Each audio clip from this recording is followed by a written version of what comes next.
Ito ang una sa 4 na units na pinagawa ng Pilipinas sa Japan. Ang Air Surveillance Radar System ng Philippine Air Force na nagkakahalaga ng mahigit 5 bilyong piso at binuo ng Mitsubishi Electric Corporation ay bahagi pa rin ng AFP modernization. Magsisilbing mata at tainga ng Philippine Air Force ang mga radar. Layo ng proyektong ito mapalakas at masustain ang air at maritime awareness na napakahalaga sa territorial defense at pangkahalatang seguridad ng ating bansa. Kaharap ng West Philippine Sea, tinayo ang radar unit na ito sa Wallace Air Station sa San Fernando City, La Union na dating American base.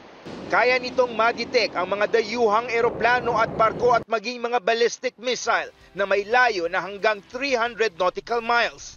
This radar will operate as part of our integrated air defense system and will enable us to detect potential threats from greater distances with increased precision, giving us quicker response times to intercept.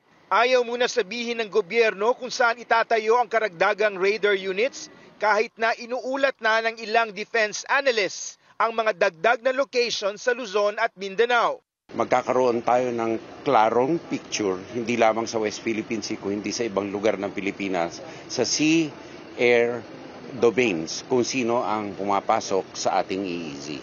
No? At kung ano ito. Bahagi ng pagbili ng radar system ang pagsasanay ng mga tropang Pinoy sa Japan. This has not only provided knowledge of radar, but also deepened the relationship between each service. Nataon ang pagta-turnover ng bagong radar ilang araw matapos ang pagbisita ni Pangulong Marcos sa Tokyo para sa ASEAN Summit. Kasabay ng pagpapahalaga sa mga kaalyadong bansa gaya ng Japan, nakuha ring birahin ni Defense Secretary Gilbert Teodoro ang China dahil sa panay na patutsada nito sa Pilipinas.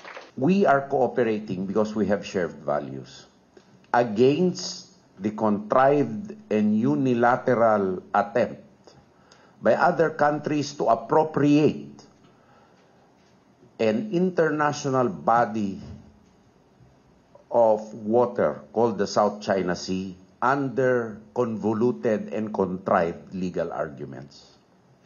This we cannot stand for. Mula Girian sa West Philippine Sea hanggang sa palitan ng mga batikos, tuloy ang tensyon sa pagitan ng Pilipinas at China. Mula sa San Fernando, La Union, David Santos, CNN Philippines.